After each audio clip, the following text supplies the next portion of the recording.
Conta uma lenda que um índio se apaixonou perdidamente pela esposa de um cacique. Devido à impossibilidade de se realizar esse amor proibido, suplicou ao deus Tupã que curasse sua dor. O deus, sensibilizado, transformou-o num passarinho e o chamou de Uirapuru, que quer dizer pássaro que não é pássaro. O Irapuru então cantava tão lindamente que seu canto silenciava toda a floresta. Ele é o cantor das florestas amazônicas.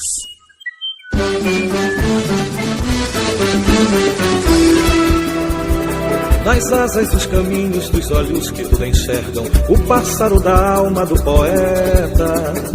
A vida em fogo, a verde em flor, brotando em luz sobre a manhã. Arumã, arumã, arumã, arumãs, Iracema de rios, onde fecha o universo. De bucuia em teu colo, cunhã.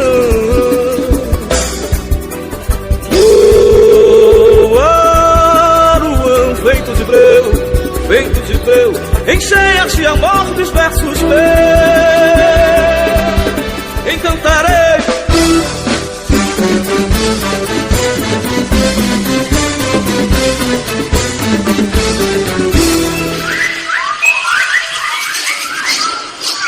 Irapuru, Irapuru.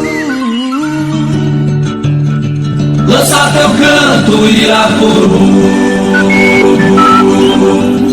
e deixa viver essa grande nação.